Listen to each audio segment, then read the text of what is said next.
There comes a point in every person's life when noise becomes unbearable. Not the noise outside, but the noise they've allowed inside. That restless inner commentary that never shuts up, that endless replay of fears, regrets, doubts, and imaginary scenarios that never happened but still manage to exhaust the soul.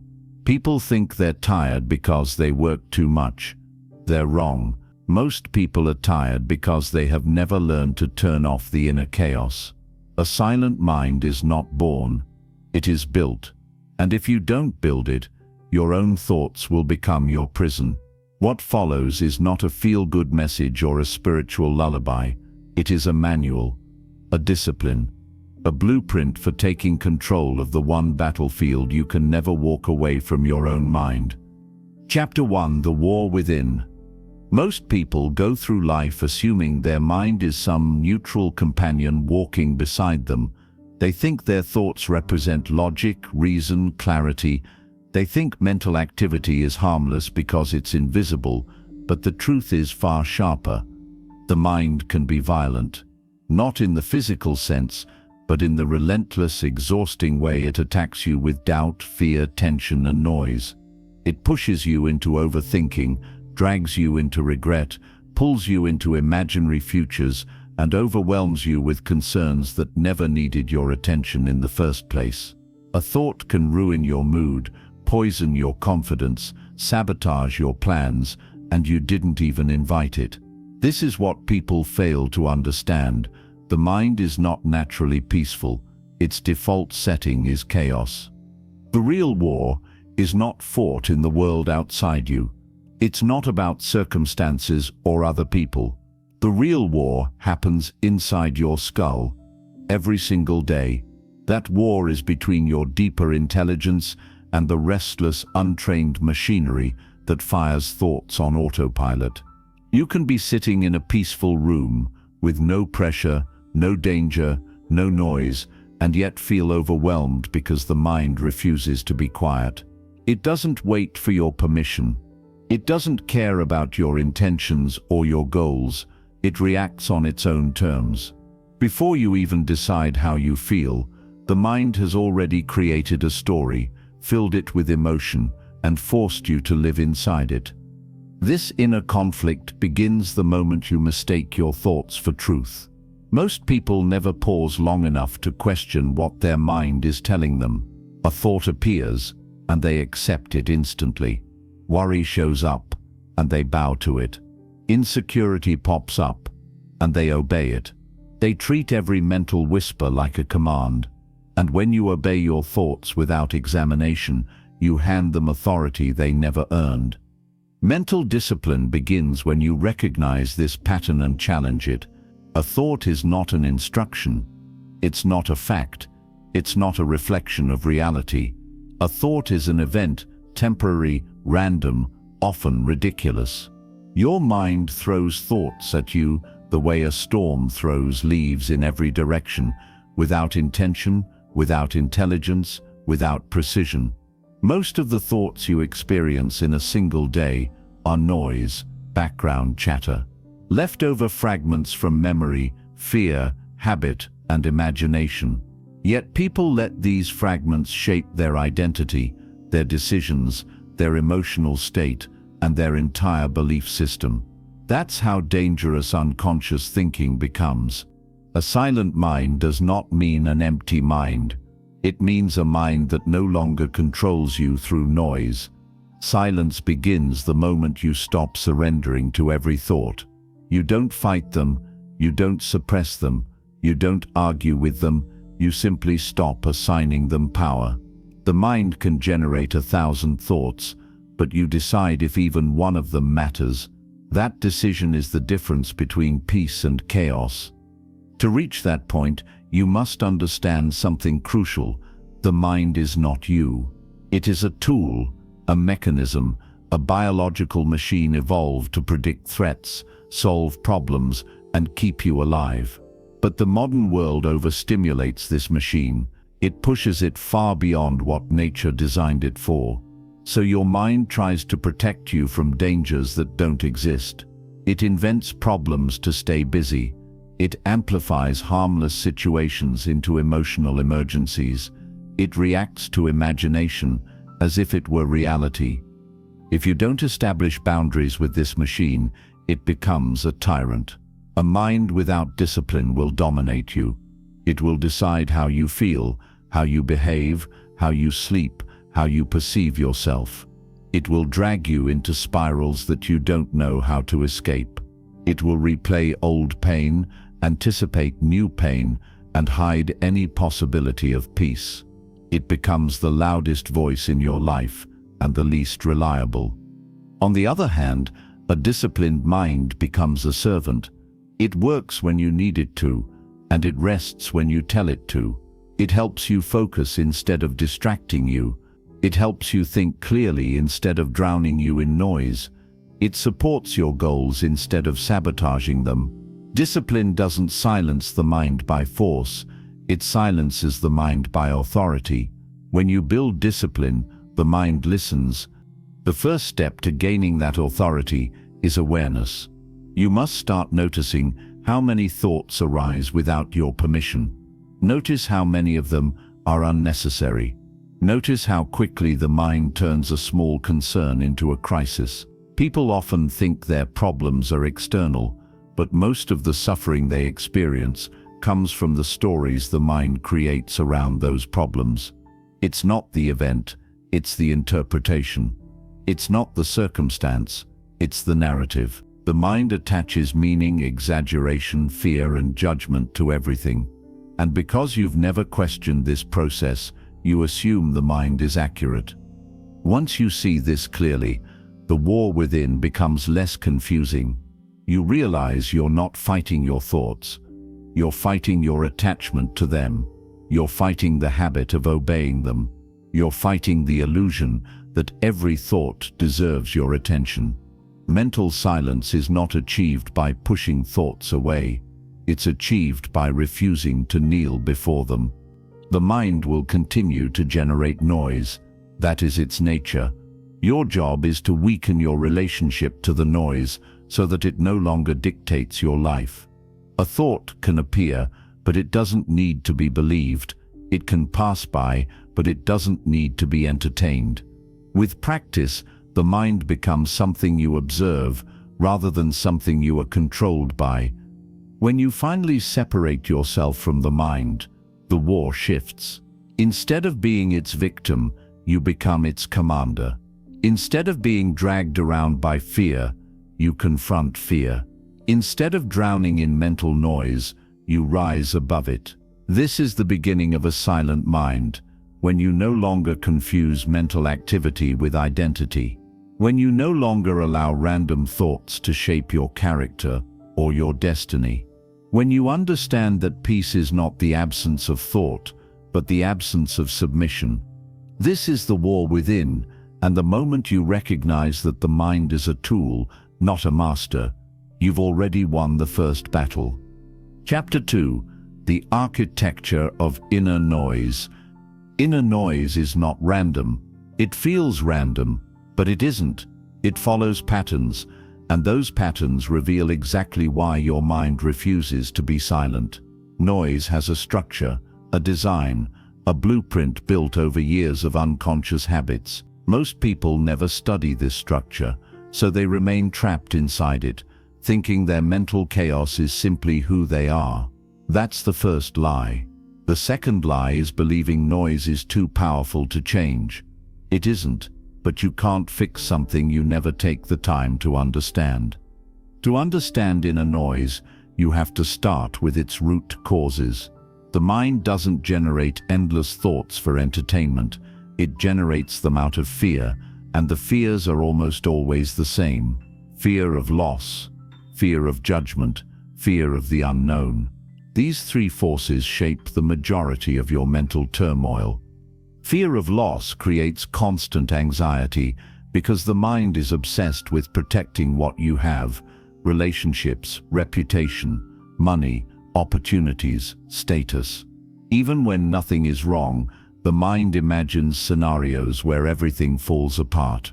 It tries to predict every possible disaster to prepare you, but instead it exhausts you. This is why people feel mentally drained even on peaceful days. The mind doesn't need a trigger, it invents its own. Fear of judgment builds noise around your identity. This fear pushes the mind to constantly ask questions that have no answers. What do they think of me? Was that the right thing to say? Did I look stupid? Should I have done this differently?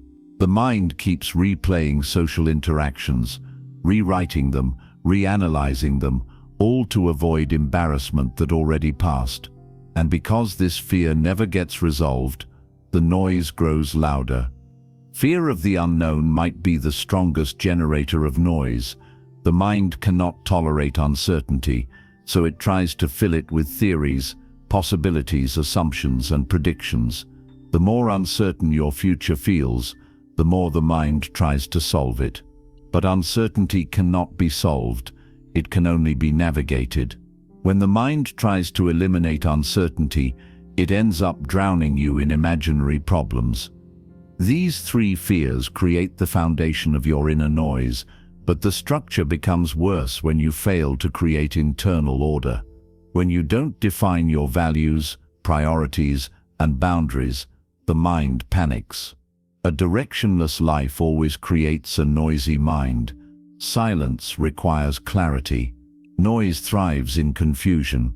If you don't tell your mind what matters, it will invent its own concerns, and they will always be negative, because negative thoughts grab attention faster. People think their noise is caused by external problems.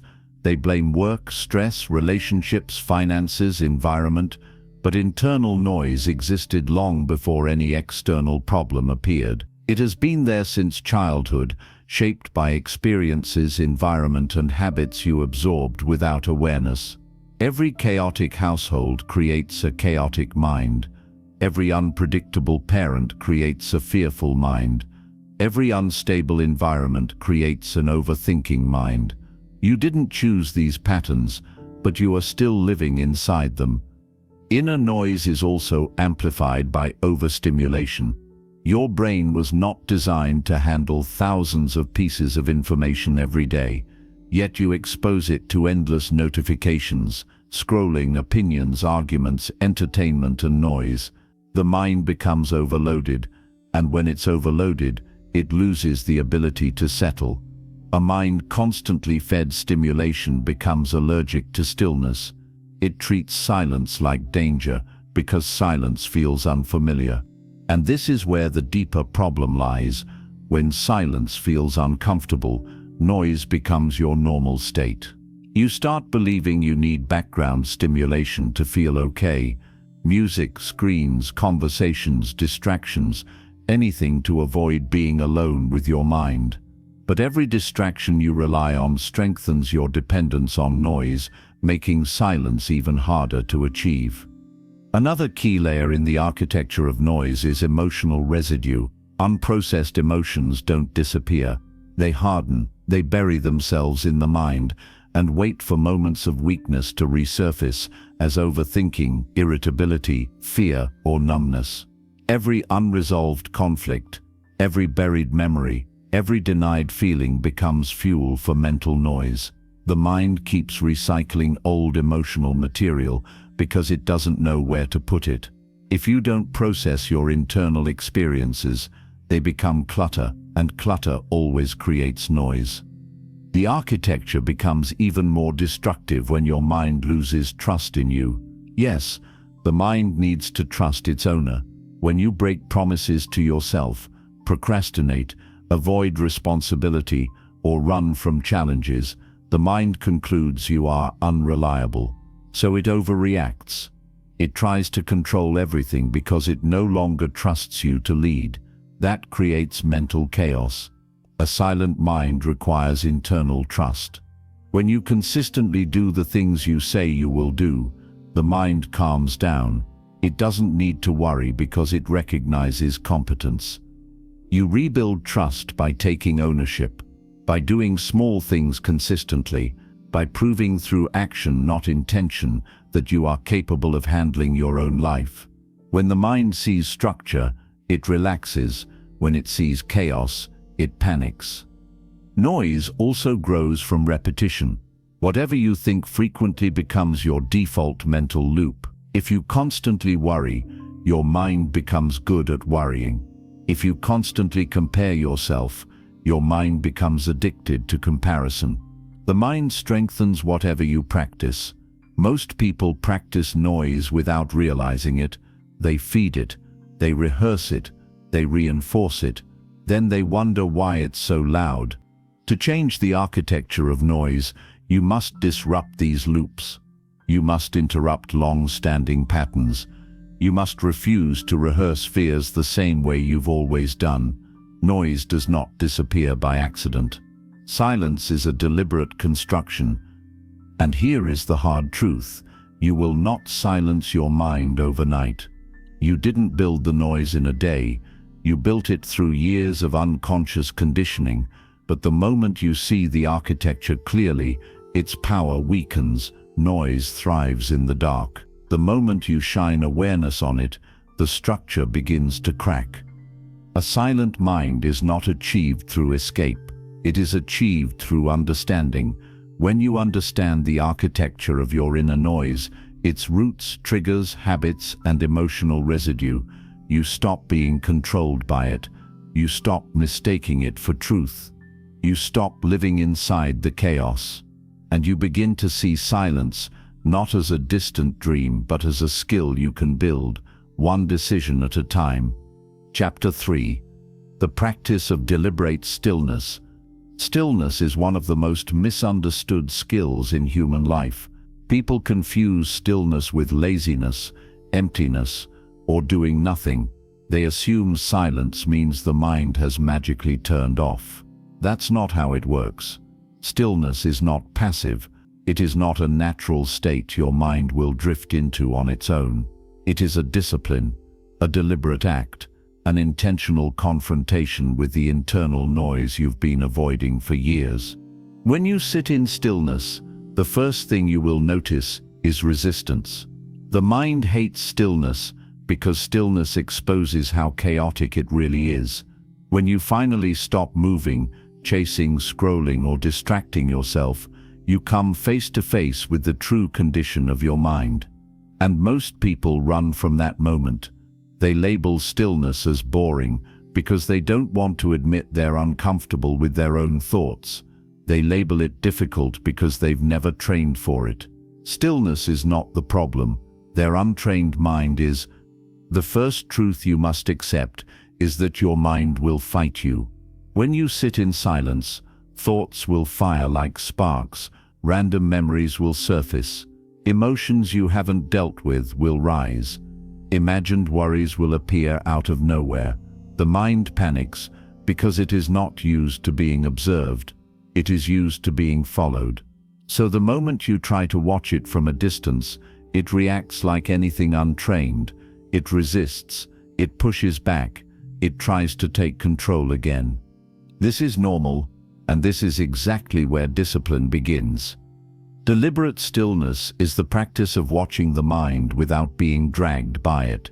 It is the ability to see a thought without obeying it. You sit, you breathe, you allow whatever appears to appear, but you do not chase it, you do not feed it, you do not fight it. Fighting thoughts makes them stronger, ignoring them makes them louder, observing them without attachment makes them dissolve. Most people have never done anything like this. They have never separated themselves from their mental activity. They think, I am anxious instead of my mind is producing anxiety. They think, I am worried instead of my mind is rehearsing worry. They fuse themselves with their thoughts so tightly that they cannot imagine life without reacting to them. Stillness is the process of breaking that fusion. When you sit in silence, you begin to notice something powerful. Thoughts don't last. They appear, rise, peak, and fade. If you stop grabbing them, they pass on their own. The mind is like the weather. Storms come and go. But you've been treating storms like permanent climates. Stillness teaches you to see thoughts as temporary events, not personal truths. This distinction changes everything. Instead of being the mind, you become the observer of the mind. Instead of being controlled by thoughts, you become the one who witnesses them. The moment you make this shift, noise loses authority, thoughts lose emotional power, the mind loses its ability to drag you into chaos. But understand this clearly: stillness is not silence. Silence is the eventual result. Stillness is the training. Silence is the reward. You don't sit expecting instant peace. That expectation itself creates tension. You sit to watch the mind. You sit to understand its patterns. You sit to reclaim your position as the one in control. The more you train, the more predictable your mind becomes. You notice the same loops repeating, the same fears, the same insecurities, the same mental stories. That repetition is not a sign of failure. It is evidence of how conditioned your mind is. And once you see the conditioning clearly, you are no longer owned by it. Stillness also forces you to face emotional material you've buried. Noise is not just mental, it is emotional. When you sit in silence, old feelings surface because they finally have space. This makes people uncomfortable, so they run. But running is why they stay stuck. A silent mind is a mind that has processed its emotional weight, not ignored it. Stillness is the environment where that processing begins. It's simple: what you refuse to feel becomes noise. What you allow yourself to feel becomes silence. Another critical element of deliberate stillness is breathing, not as some mystical practice, but as a way to signal your nervous system that you are safe. When the body relaxes, the mind slows down. When the body is tense, the mind accelerates. Stillness is impossible in a tense body. That's why you breathe consciously, not to be spiritual, but to be physiologically prepared for mental quiet. Deliberate stillness trains you to detach from urgency. Most of your mental noise comes from the illusion that everything needs your immediate attention. But urgency is rarely real. It is a response created by an overstimulated mind.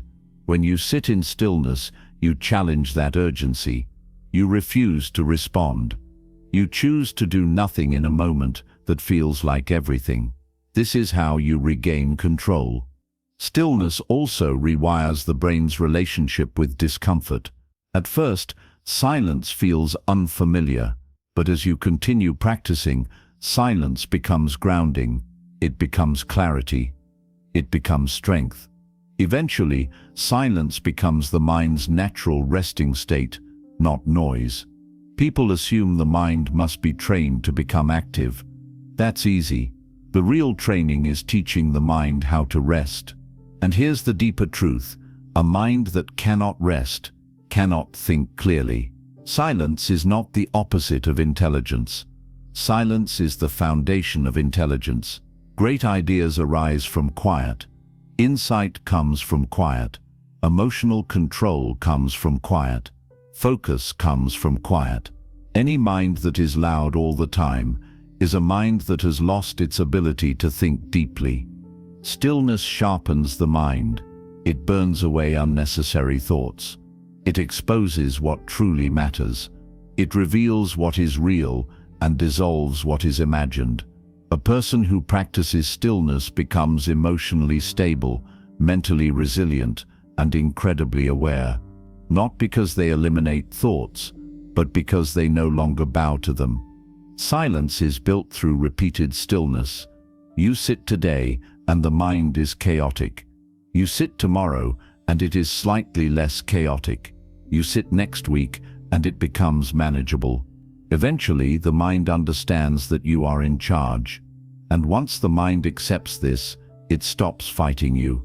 It starts serving you.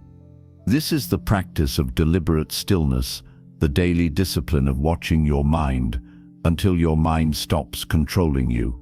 It is not dramatic. It is not glamorous. It is quiet, consistent work.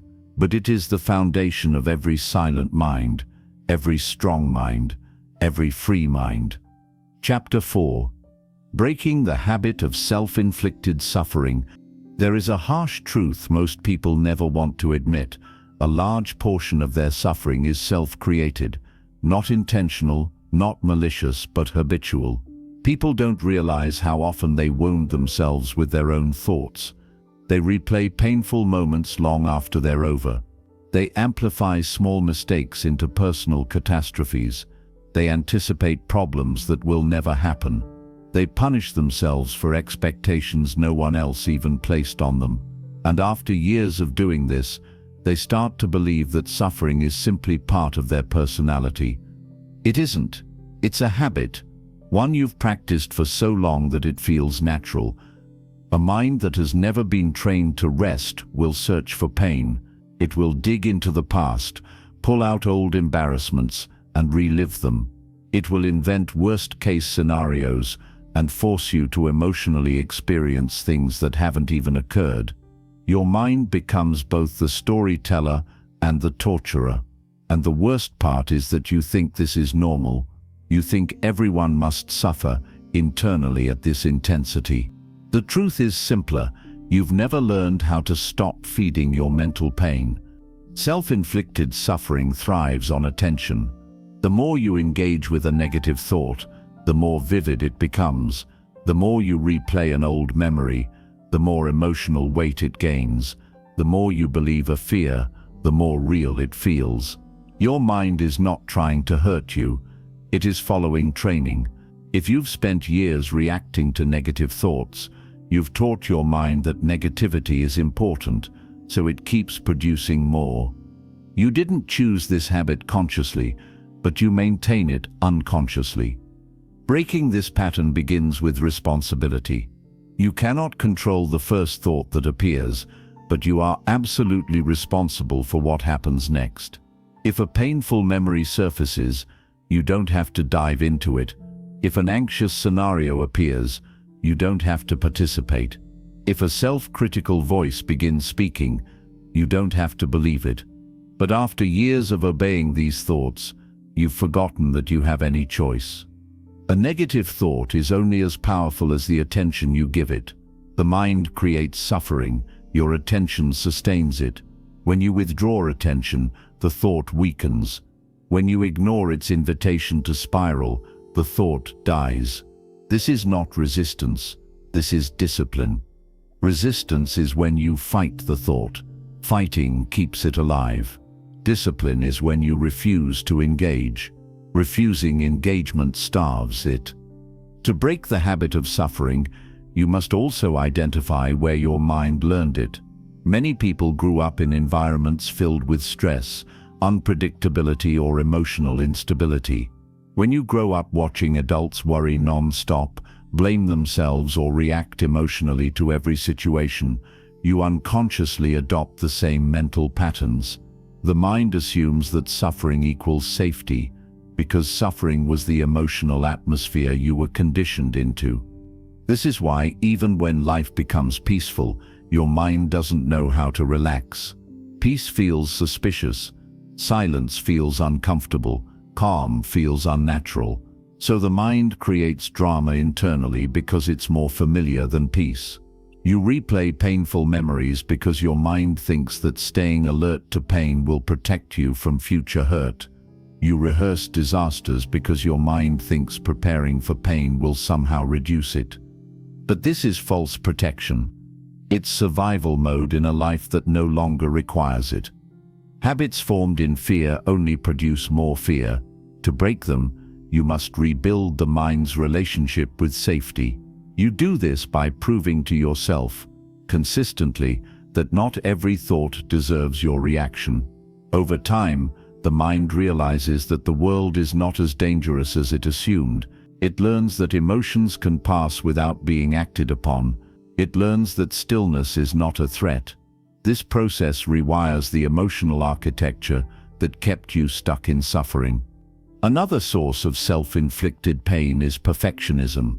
Many people believe they must constantly achieve more, be more, prove more. They judge themselves against unrealistic standards and punish themselves for not being superhuman. The mind becomes a hostile critic, tearing apart every mistake, every weakness, every imperfection. But perfectionism is nothing more than insecurity disguised as ambition. It's a trap that convinces you that you're never enough. Breaking this requires honesty. You must stop measuring your worth by your flaws or failures. You must stop letting your mind attack you for being human. The mind learns to relax when you stop treating yourself like an enemy. Another factor is emotional avoidance. When you avoid emotions rather than process them, they accumulate. Suppressed sadness becomes irritability. Ignored fear becomes anxiety. Denied anger becomes self-blame. The more you avoid feeling, the more the mind tries to get your attention through discomfort. This discomfort is what eventually turns into mental suffering. To break the habit, you must learn to feel without fear. Emotions are not threats. They are signals. When you allow them to pass through you, rather than blocking them, they lose their grip. Feeling is not the enemy. Your resistance to feeling is. Self-inflicted suffering also thrives on rumination. The mind repeats negative thoughts because repetition creates the illusion of control. If you keep thinking about something, you feel like you're doing something about it. But rumination doesn't solve anything. It simply deepens the emotional wound. The more you think, the worse you feel, and the worse you feel, the more you think. Breaking this requires interruption. When you notice a rumination loop starting, you must consciously pull your attention away. Redirect to the present moment, to your breath, to your senses, to whatever you are physically doing. Rumination feeds on the mind. Presence starves it. Ultimately, breaking the habit of self-inflicted suffering requires a shift in identity. You must stop identifying with your pain. Pain is an experience, not a definition. And most of the suffering you carry is not a result of external events. It is a result of your mind's refusal to let those events go. The moment you understand this clearly, you reclaim power. You realize you are not the victim of your thoughts. You are the one sustaining them. When you stop sustaining them, they lose their life. This is how you break the habit, by seeing the mechanism, refusing to feed it, and choosing presence over pain. Again and again until the mind finally understands that suffering is no longer your default state. Chapter 5. The Power of Single-Pointed Focus. Focus is one of the rarest abilities in the modern world. Everyone thinks they have it, yet almost no one does. Most people confuse effort with focus. They think that because they're busy, they're focused. They think that because they're thinking constantly, they're being productive. But the truth is brutal. A mind that cannot focus is a mind that cannot achieve depth, clarity, or peace. Without focus, you live your life scattered, mentally fragmented, emotionally unstable, and constantly exhausted. Single-pointed focus is not a motivational idea. It is a discipline that reshapes your entire inner world. When your mind learns to give its full attention to one thing at a time, noise naturally dissolves, stress decreases, overthinking weakens, anxiety loses its fuel. Focus is not just a productivity skill, it is a psychological purification. It cleans the mental environment so your mind can breathe. The modern mind is drowning in stimulation. Every notification, every ping, every scroll, every distraction fractures your attention a little more. People wonder why they can't think clearly, yet they spend their days switching tasks every few seconds, training their brain to behave like a restless animal. Your mind becomes what you repeatedly do. If you train it to jump constantly, it becomes incapable of stillness. If you train it to handle too many things at once, it becomes allergic to depth, and depth is where real growth happens. Single-pointed focus forces the mind to choose. It eliminates mental clutter. It creates direction where there was chaos.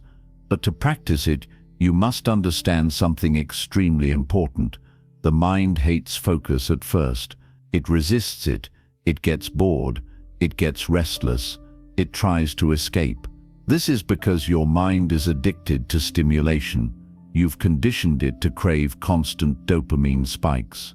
Focus feels like withdrawal. The first step in mastering single-pointed focus is accepting this discomfort. You have to train your mind the way you would train an untrained animal, patiently, consistently, firmly. If you give in every time your mind tries to escape a task, you reinforce its weakness. You teach it that discomfort wins. Real focus begins when you push through that initial urge to quit. Most people never reach deep focus because they stop too early. They think their discomfort means something is wrong. It doesn't. The discomfort is simply your mind detoxing from distraction. When you stick with the task, something remarkable happens. The restlessness fades and the mind locks in. This is the state where your best work emerges. This is where clarity appears. This is where your mind becomes quiet, not because the noise is gone, but because the noise has nothing to attach to. Noise needs distraction to survive. When you give your attention entirely to one point, noise suffocates. Single-pointed focus also exposes the truth about your goals. When you force yourself to sit with one task without escape, you quickly see what matters and what doesn't. You discover which goals are real and which are fantasies you've been telling yourself. You find out whether you are committed or just interested. Focus reveals your truth.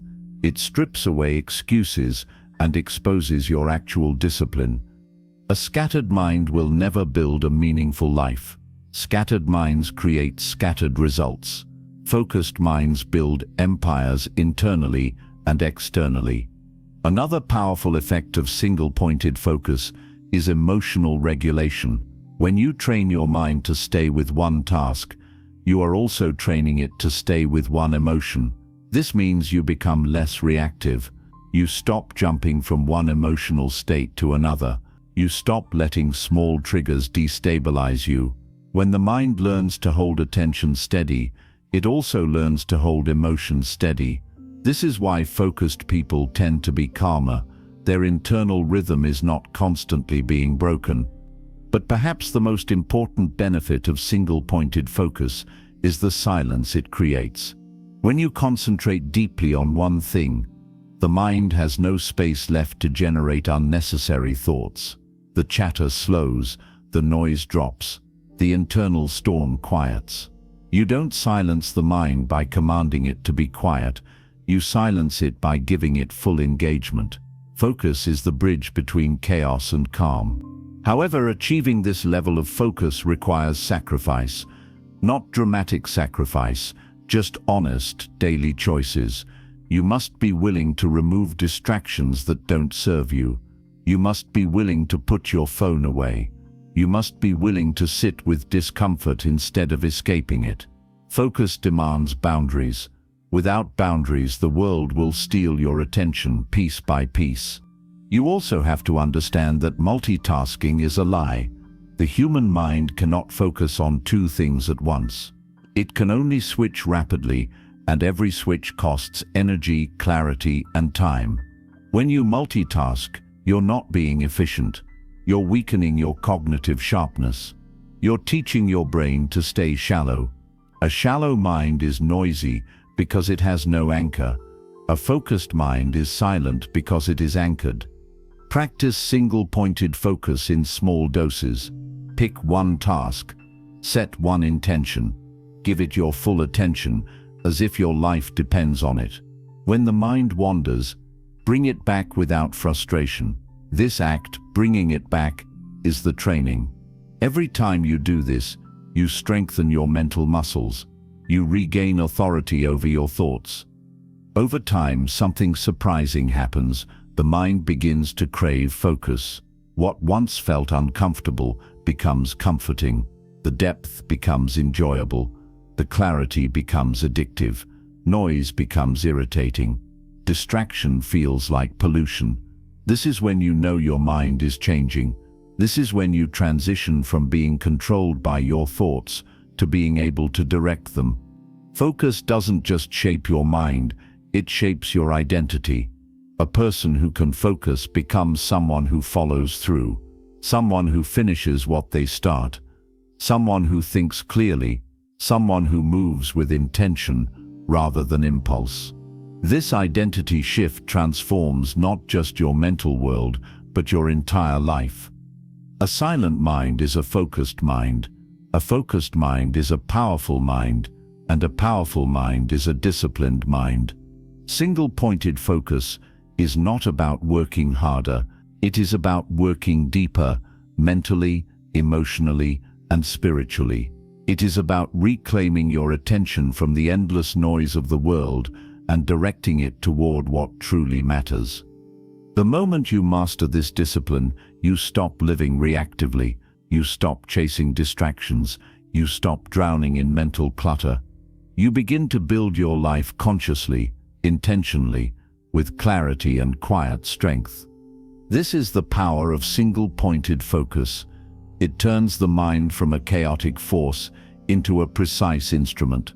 It eliminates noise, sharpens awareness, and unlocks a level of inner peace that scattered minds will never touch. Chapter 6.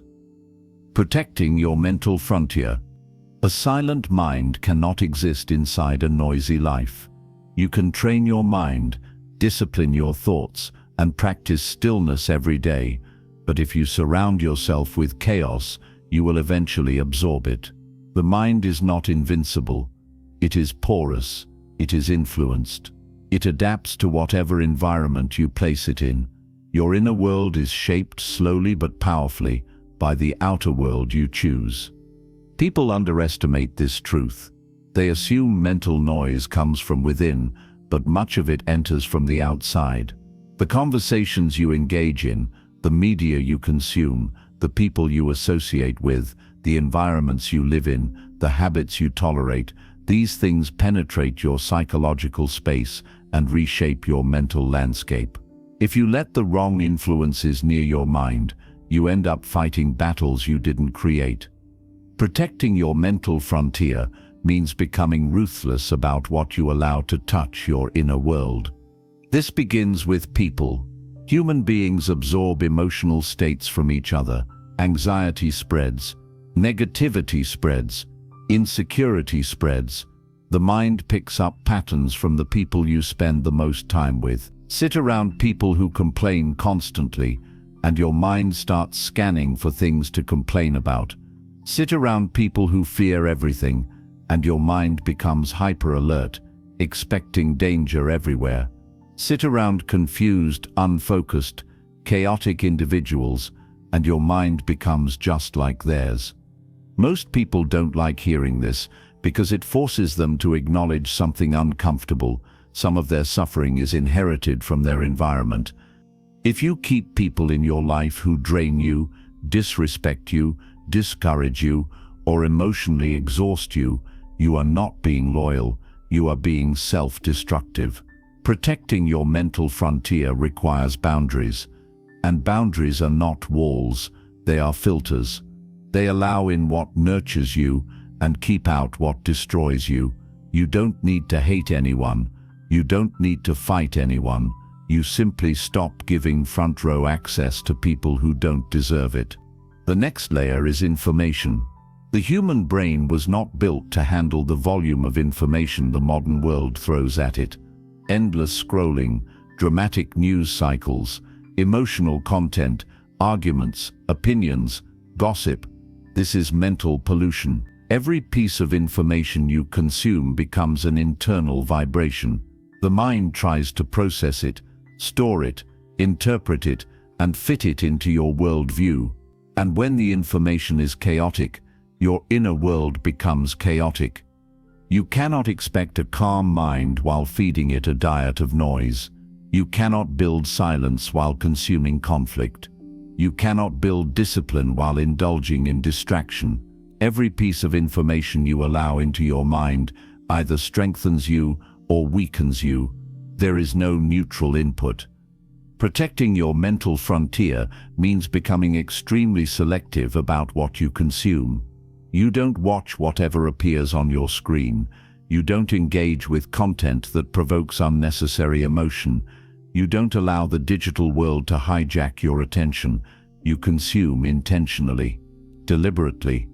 The third layer is environment. Many people try to build silence while living in environments that sabotage them. A messy room creates a messy mind. Loud surroundings create a reactive mind. Disorganized spaces create disorganized thinking. Your physical environment is a mirror of your internal environment. It either calms the mind or agitates it. This is why certain places instantly make you feel peaceful. The mind recognizes order, cleanliness, harmony. When your environment is chaotic, the mind elevates its alertness. It becomes restless. It becomes overstimulated. You cannot expect mental clarity in a space that visually communicates disorder. Protecting your mental frontier means creating a physical environment that supports your internal goals. You remove clutter. You reduce noise. You create order. You simplify your space so your mind does not waste energy processing unnecessary details. The fourth layer is habits. Your habits either strengthen your mental boundaries or erode them. Habits like constant scrolling, impulsive emotional reactions, procrastination, staying up late, indulging in junk information, and engaging in pointless arguments, all of these weaken your mental defenses. They make your mind open to suggestion, distraction, and chaos. Every time you indulge in a weak habit, you open the gates of your mental frontier. And once the gates are open, noise enters quickly. You don't lose mental silence from one big mistake. You lose it from 1,000 small leaks. Protecting your mental frontier means fortifying your habits. You build routines that support clarity, not chaos. You stop entertaining impulses that weaken discipline. You stop allowing your mind to wander into environments that do not serve you. A silent mind requires a silent lifestyle, not a silent world, but a life designed to reduce unnecessary noise. Another layer is emotional boundaries.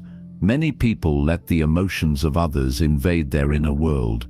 They absorb the stress, anger, or fear of those around them. They take on emotional burdens that do not belong to them. This weakens the mind. It creates confusion, heaviness, and internal fatigue. You cannot think clearly when you are carrying emotions that were never yours to begin with. Protecting your emotional frontier means learning to differentiate between empathy and self-sacrifice. You can support others without drowning in their emotions. You can care for others without becoming responsible for their internal storms. You can listen without absorbing. Emotional boundaries are not selfish. They are necessary for survival. The deepest layer of mental protection is identity. When you don't know who you are, the world defines you. Other people's opinions shape you. Social pressures influence you. Trends distract you. Expectations suffocate you. An undefined identity is easy to invade. It has no center. It has no anchor. When you have a strong identity, when you know your values, your standards, your priorities, your mental frontier becomes fortified. You stop being swayed by noise because you have something stable inside you.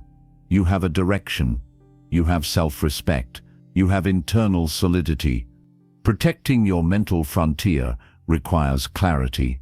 It requires the courage to decide who you want to be, not who others want you to be. The moment you create this internal anchor, external noise loses its power. Ultimately, protecting your mental frontier is about recognizing that silence is not a gift the world gives you. It is a fortress you build. Thought by thought, boundary by boundary, choice by choice. You filter influences. You remove emotional parasites. You limit distractions. You elevate your surroundings. You cultivate habits that strengthen your mind instead of weakening it. A silent mind is not achieved by isolating yourself from the world. It is achieved by mastering what enters your inner world. A disciplined mind is a protected mind. and a protected mind becomes a silent mind. Chapter 7. Becoming the master of your inner world. There is a turning point in every disciplined mind where silence is no longer something you practice. It becomes something you embody. Up until now, you've been learning how to observe your mind, how to stop feeding noise, how to break patterns, how to focus, how to protect your mental frontier. But mastery is different. Mastery is when the mind no longer drags you. You lead it. Mastery is when you stop reacting to your thoughts and begin directing them. Mastery is when your inner world becomes a domain, not a battlefield. Most people never reach this stage because they never take responsibility for their inner world. They blame their past, their circumstances, their upbringing, their environment, their stress. They treat the mind like weather, something uncontrollable that simply happens to them. They don't realize how much control they actually have. They don't realize discipline is not about suppressing the mind, but reshaping it. Mastery begins when you stop waiting for the mind to behave and start training it the way you would train any powerful instrument. To master your inner world, you must first understand something fundamental. You are not the mind. You are the awareness behind it. The mind is the tool. You are the one who uses it. When you forget this, the mind becomes your master. When you remember this, the mind becomes your servant. A master does not get intimidated by thoughts. He examines them. He questions them. He challenges them. He decides which ones stay and which ones are dismissed. When a thought appears, a master doesn't bow to it. He evaluates it like a commander evaluating a soldier. Are you useful? Are you relevant? Are you grounded in truth? Are you aligned with who I want to become? If the answer is no, the thought is dismissed immediately. No emotional reaction, no negotiation, no attachment. Most people are slaves to their thoughts because they've never learned this level of authority. They let every thought enter, sit down and rearrange the furniture in their mind. Mastery is learning how to close the door. Not every thought deserves entry. The second component of mastering your inner world is emotional control, not emotional suppression. Emotional control, emotional suppression is weakness disguised as strength. You push emotions down because you're afraid to feel them. Emotional control is different. It means you can feel something without losing yourself to it. It means anger can arise, but you don't explode. Fear can arise, but you don't run. Sadness can arise, but you don't collapse. You observe the emotion the same way you observe a thought, without being consumed by it. This is real power, to experience emotion without becoming it. A master does not fear emotions because he understands they are temporary. They are energy, movement, signals, nothing more. When you stop reacting impulsively to emotions, the mind stops weaponizing them. The moment you stop being afraid of your internal experiences, noise loses its leverage. The third component of mastery is intentional thinking. A weak mind reacts. A disciplined mind chooses. Most people don't actually think. They repeat. They recycle old fears, old memories, old wounds, old narratives. They rehearse the same mental loops day after day and wonder why their life doesn't change.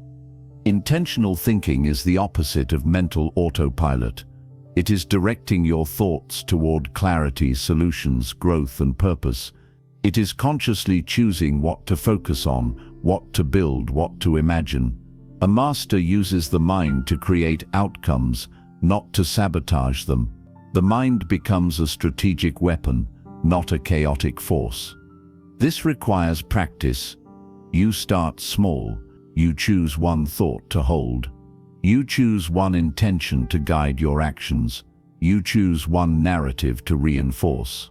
Over time, intentional thinking becomes your default mode, and mental noise becomes the exception.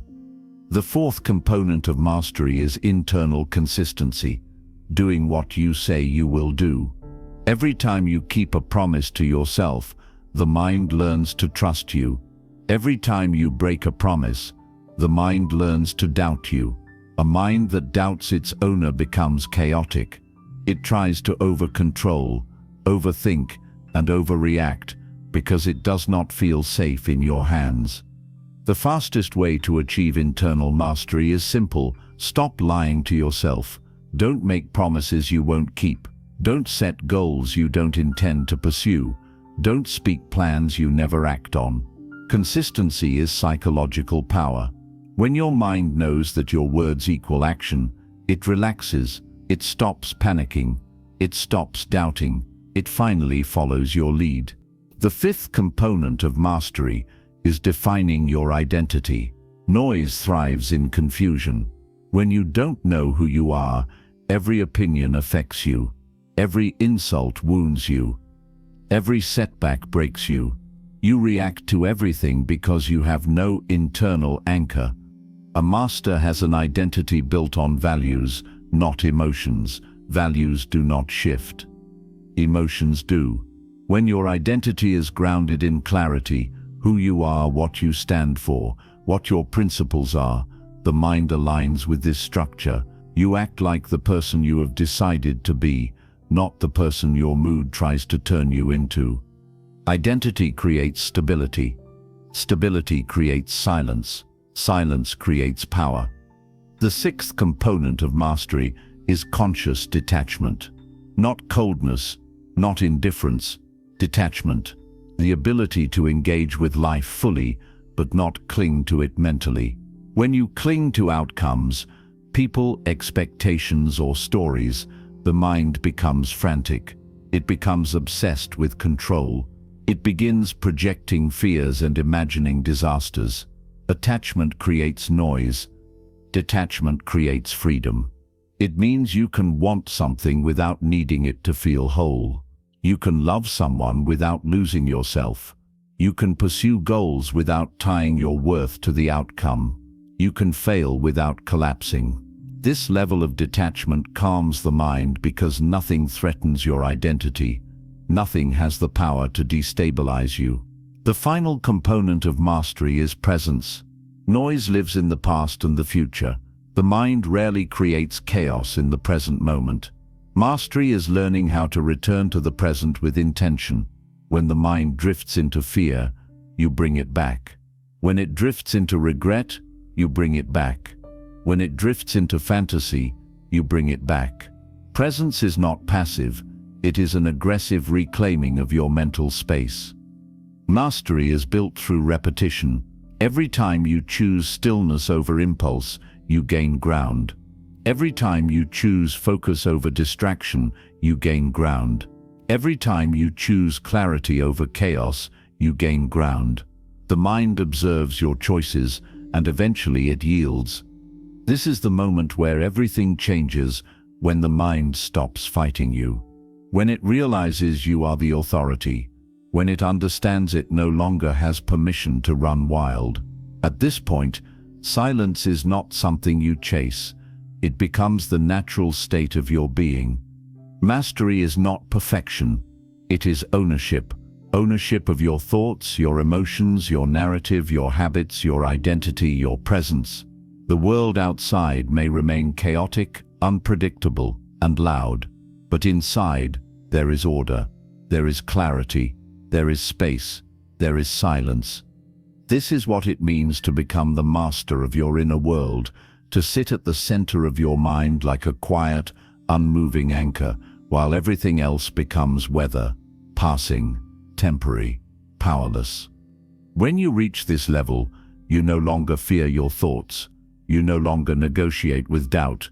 You no longer drown in mental noise.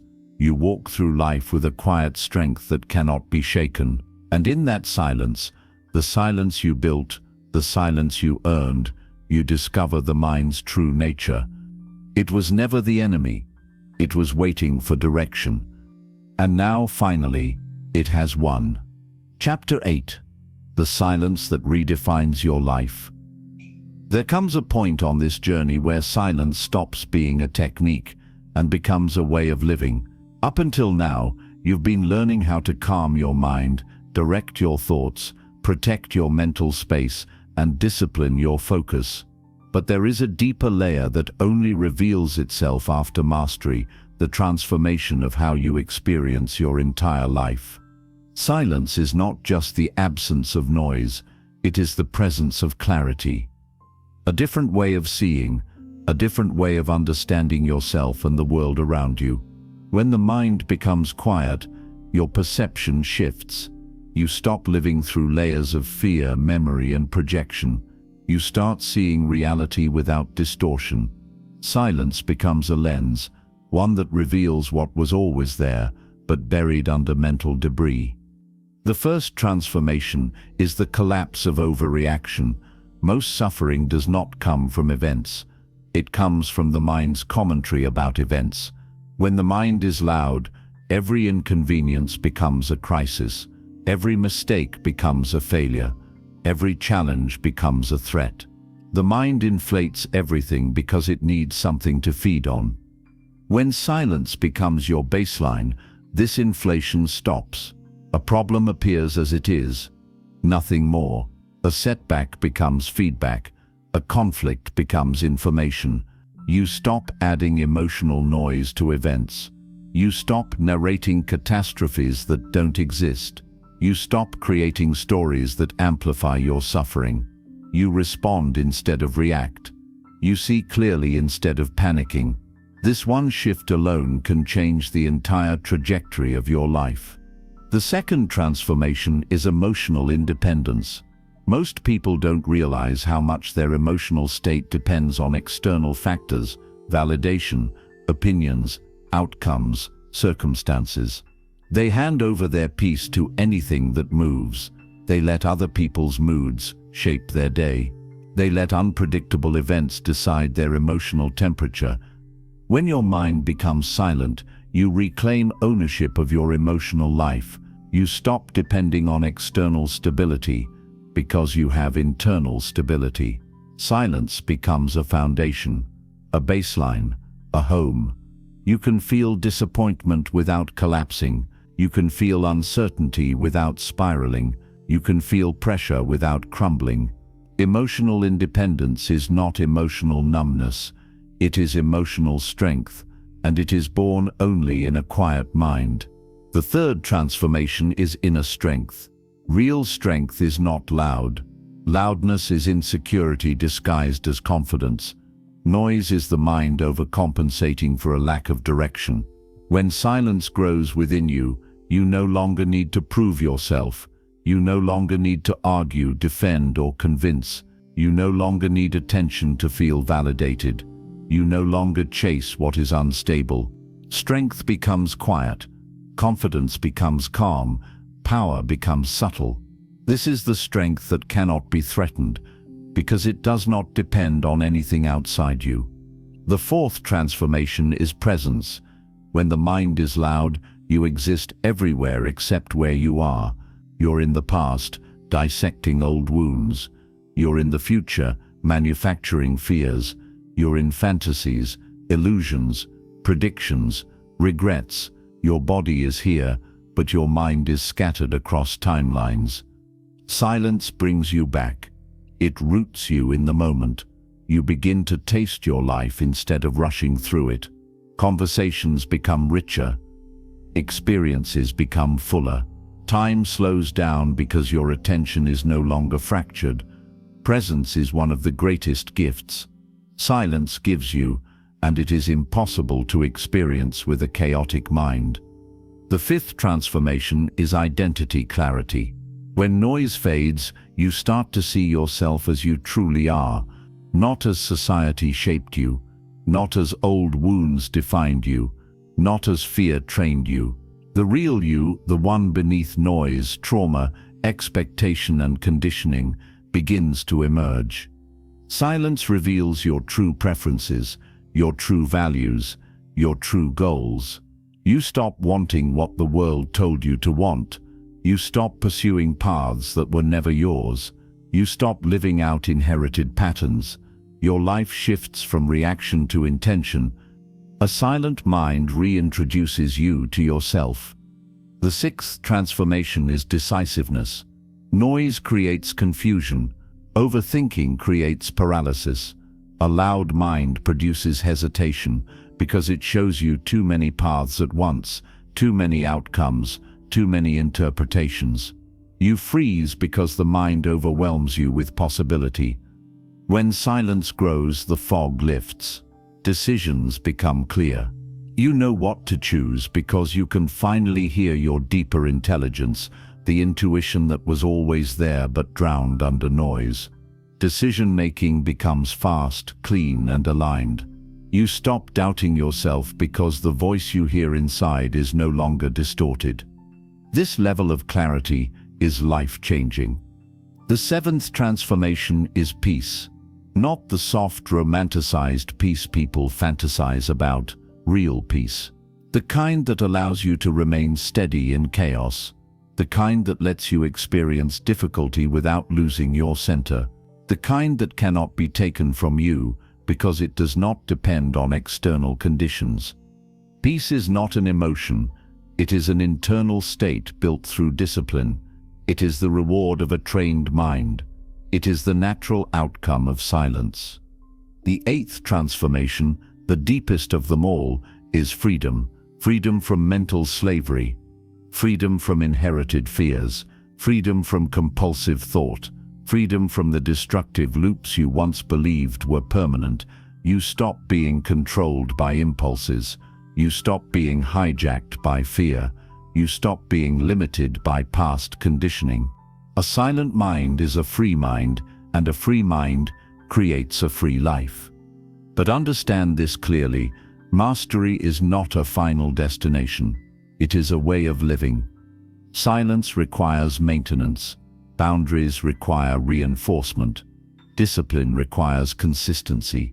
The mind is powerful, and if left unchecked, it will slowly slip back into old patterns. Mastery is a daily choice, not a one-time achievement. The more you live in silence, the more unnatural noise becomes. The more you experience internal clarity, the less you tolerate internal chaos.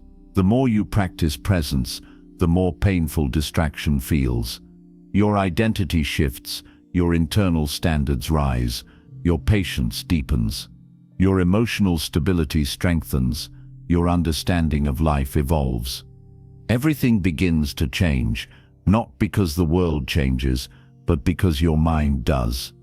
This is the final stage, not the elimination of thought, but the transformation of your relationship to thought. Not the absence of emotion, but the mastery of emotion.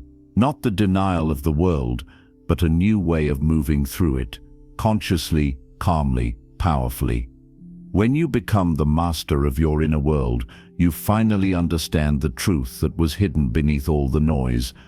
Your mind was never meant to be your jailer. It was meant to be your instrument, your guide, your ally. Silence gives you that ally back. And once you learn to live in that silence, that deep, steady, unshakable silence, your entire life begins to rise to meet it. You have reached the end of this journey, but the work begins now. Silence is not something you listen to, it is something you live. Everything you've learned means nothing if it stays as theory. A silent mind is built through repetition, through honesty, through boundaries, through discipline. Not once, not occasionally, but daily. Your mind will try to pull you back into noise. It will try to reclaim old habits. It will whisper old fears. It will revisit old patterns. Do not be surprised when this happens. The mind doesn't transform overnight. It transforms through consistency. Every time you choose presence over worry, every time you choose clarity over confusion, every time you choose discipline over impulse, you take one more step into mastery.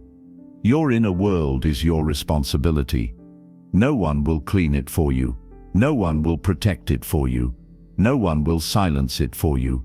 If you don't take control, something or someone else will. That is the truth most people run from. But you are not here to run. You are here to reclaim the authority you should have had all along. Carry this silence into your relationships, your decisions, your goals, your challenges. Let it shape the way you speak, the way you respond, the way you think. Let it become the foundation of your strength and the anchor of your life. A disciplined mind will take you farther than motivation ever could. And remember this final truth: noise is default, silence is built. Most people live their entire lives reacting to the chaos within them. You are no longer most people. You have the tools. You have the structure. You have the discipline. Now live it. Let the silent mind guide you from this moment forward. And let the life that unfolds from that silence speak for itself.